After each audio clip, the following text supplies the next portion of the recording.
message that I am going to try and share with you is outrageous. It's absolutely outrageous. Hello, welcome back to the teaching series, The Jesus That John Knew.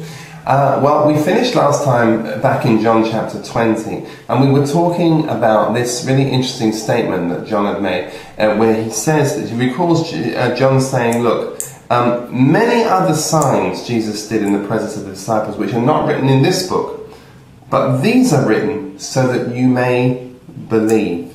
That you may believe in Jesus Christ, and having believed, John says, that you may have life in his name.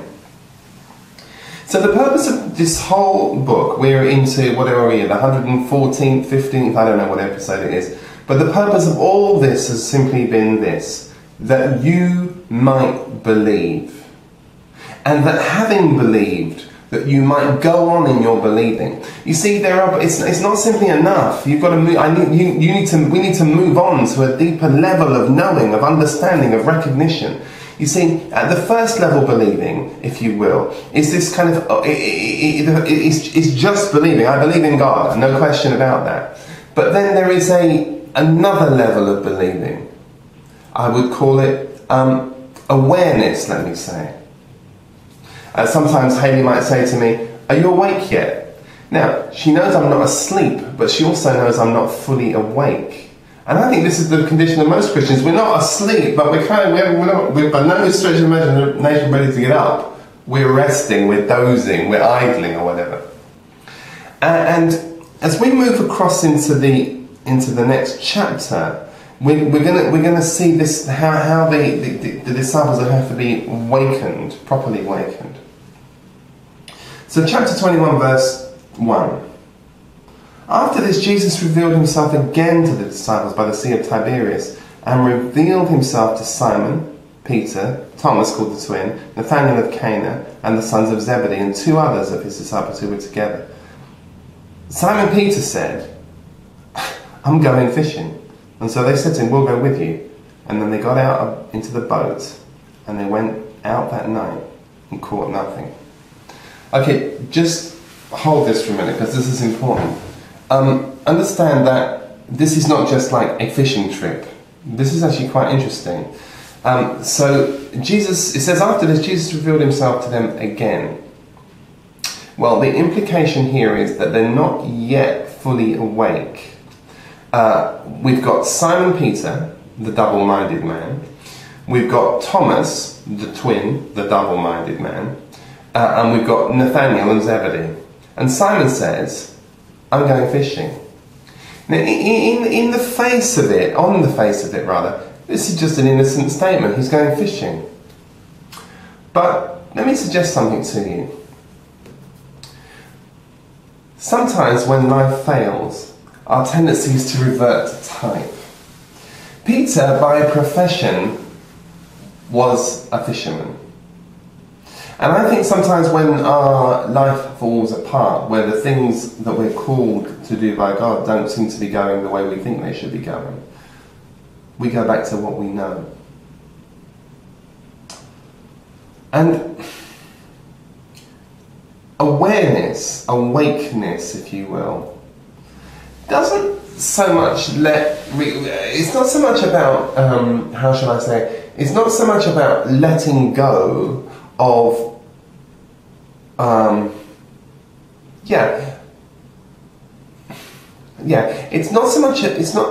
is not so much about letting go of what we know.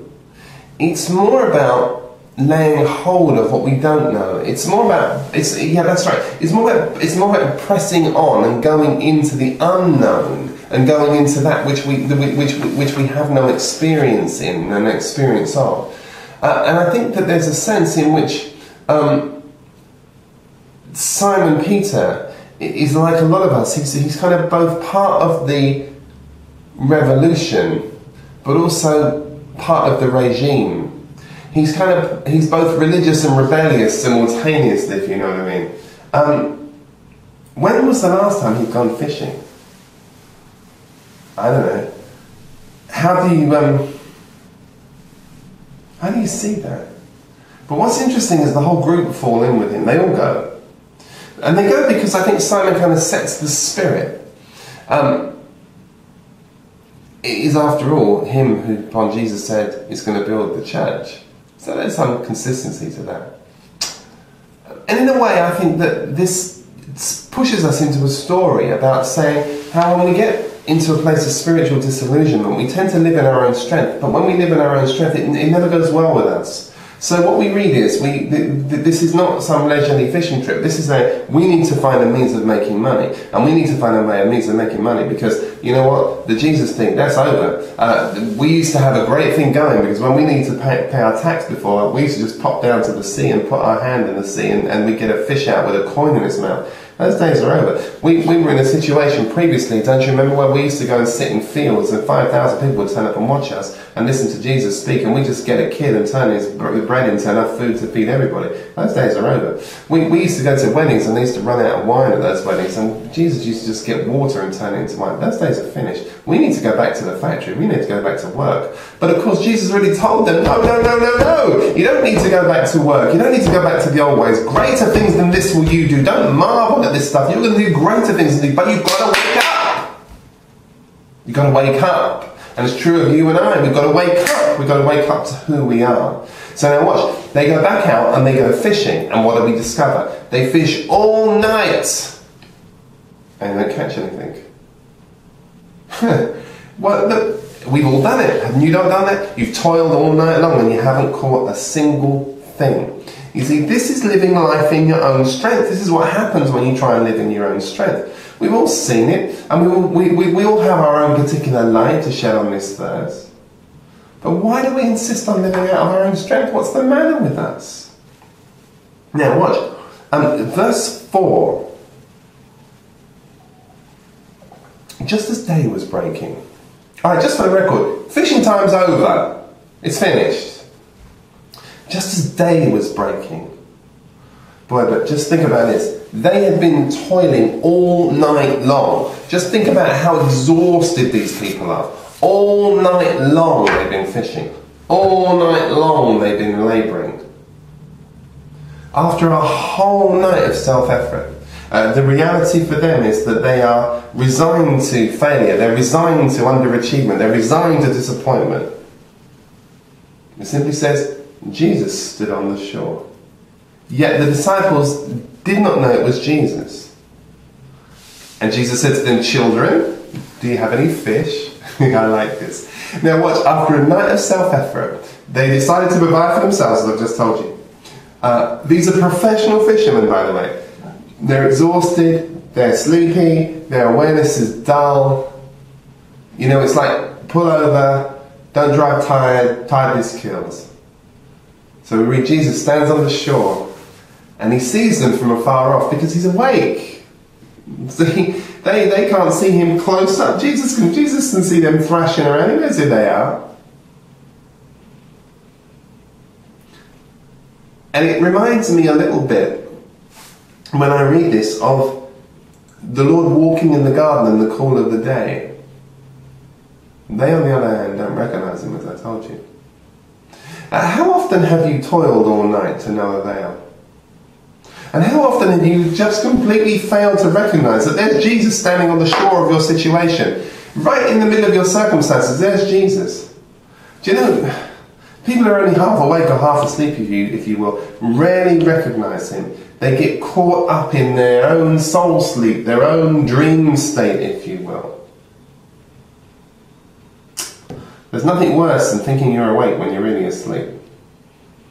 You want to watch that movie Inception? My goodness me, what a film that is to talk about this subject. And Jesus says, children, I love that. Do you remember John says children, teenagers and young men? Children, he says. I mean, he's going to call this, how can you call out to a group of adult fishermen, professional, hard-bitten, weather-beaten fishermen, and you call out, children, do you have any fish? I love that.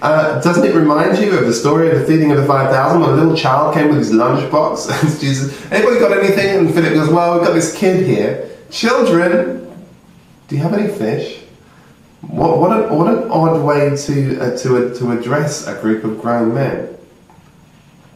But what's interesting is that the disciples, the children, don't rebuke the stranger for addressing them as children. They just simply say, no.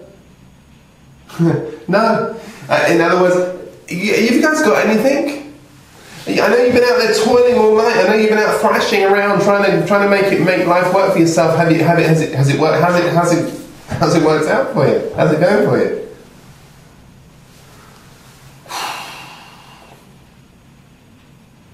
Why does he call them children? Well, is it because they're being childish? It sure isn't because they're being childlike. Children, do you have any fish? Perhaps they think he wants to buy something from them. Perhaps they think he's hungry and he needs their help. They say no. Or, no, he bloomin' well haven't. It's an annoyed, it's a distressed no. It's a, no, what the hell kind of no. So what's Jesus? Cast your net onto the right side of the boat and you'll find some fish. Jesus is way over here on the shore, and he says, "Just cast your net to the right, and you'll find some fish."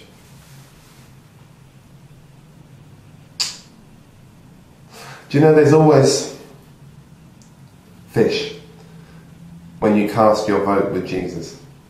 When you cast your vote on the right side, there's always going to be provision for you. Now this is faith response. I don't know what was going on in their mind, because, I mean, I've got some stranger I don't even know standing on the shore calling me a child, telling me to cast my net to the right hand side, and I know full well there's no fish there because I've just fished all night, and by the way, you don't get fish at this time of day. What does this anonymous man know about fishing anyway? But you see, this is one of the things that you and I tend to forget.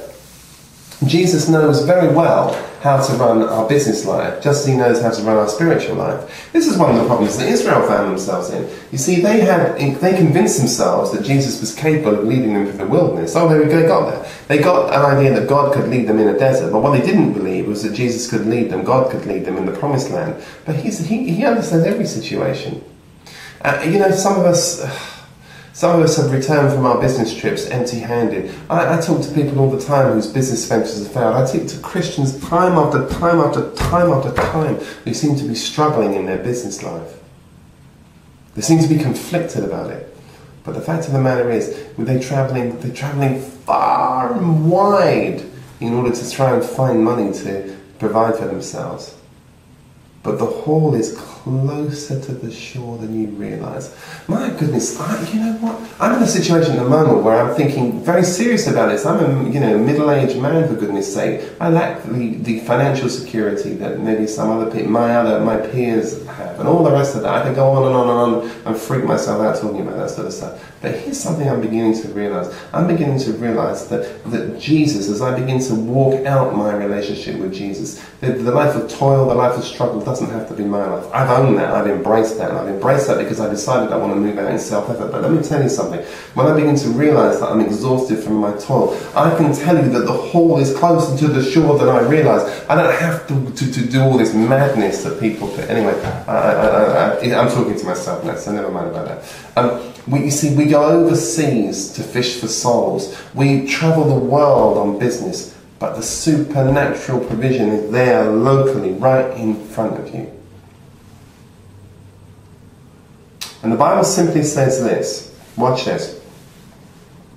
So they cast it, and now they were not able to haul it in because of the quantity of the fish.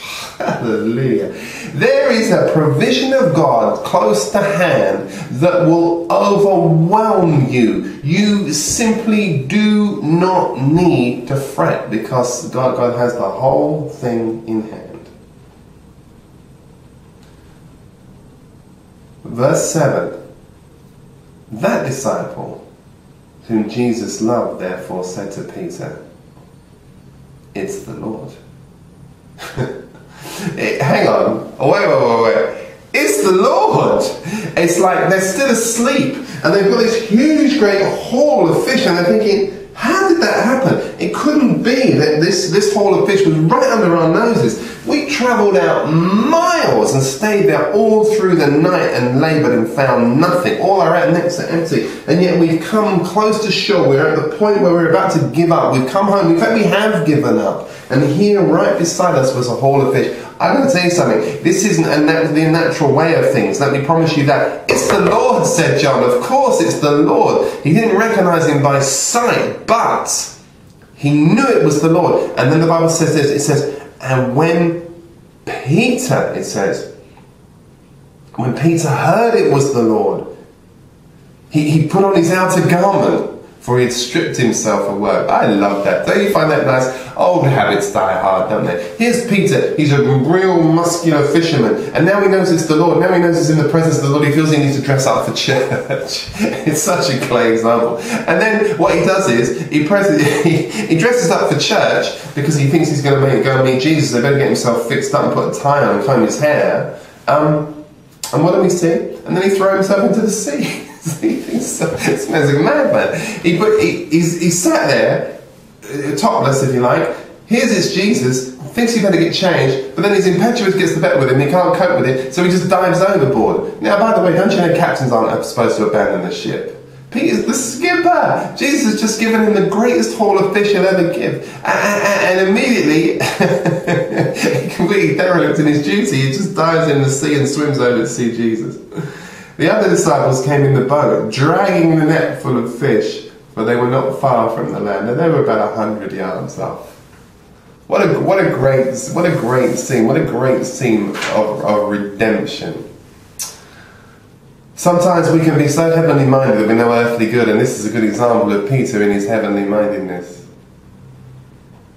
And David, of course, is placed in this situation. You remember he brings the provisions up for the troops for the Battle of Goliath. He puts it to one side and deals with his responsibilities first.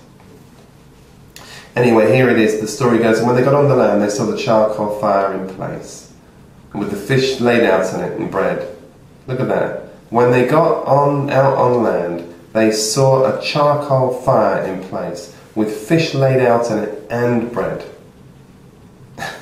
Jesus already prepared everything. Do you see? And then Jesus said, okay, come on, bring some of the fish that you've caught. And so Simon Peter went aboard and hauled the net ashore, full of large fish. About 153 of them. And although there were many, the net wasn't torn. Oh, that's so beautiful. You see, we're so torn, and yet we have a lack. Here you have much, but yet no touring. The paths of the Lord are paved with abundance, and he adds no grief to it, beloved. His lovely invitation to the disciples. Come and have breakfast with me. Imagine the bewilderment. Nobody bothers to even ask who he is. They daren't, the scripture says, daren't ask who he is. And the Bible says this is the third time that Jesus had appeared to them. And maybe the one question you're left with is this. What an incredible miracle that Jesus has just performed here. That there you have this haul of 153 fish from right down by the side of them, just 100 yards from the shore. This is not possible. This is an absolute miracle. This is a nature miracle. Why, I wonder, doesn't John include this in the signs? Why not include it? Well, maybe the reason why John doesn't include this as one of his 7 signs is because there's nothing remarkable about it whatsoever. This is just how it is in the economy of God that the Lord provides. So, beloved, get used to that, because the Lord is your provider. God bless you. See you next time. Bye-bye.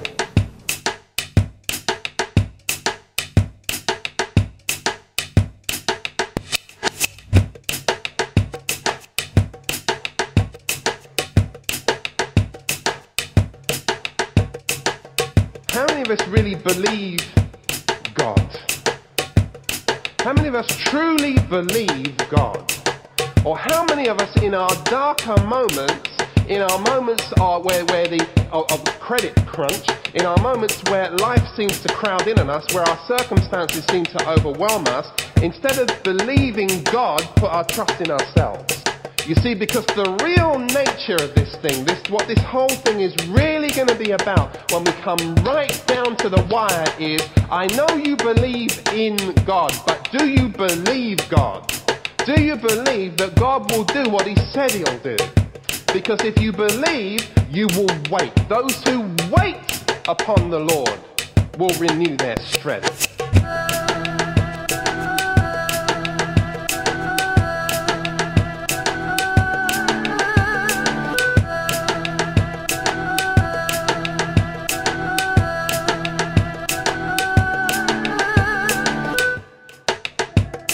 But in order to be prepared to wait on God, you've got to do something more than believe in him. You've got to believe him. You see, because I know that many of you have got faith to believe for other people. I know that many of you believe that God will come through for the other person. I know that many of you believe that God's going to come through for somebody else in the church, but you don't believe God's going to come through for you. But you are the seed of Abraham, from the very womb of Sarah. And in Isaiah 51 it says, look to whom you have been hewn from.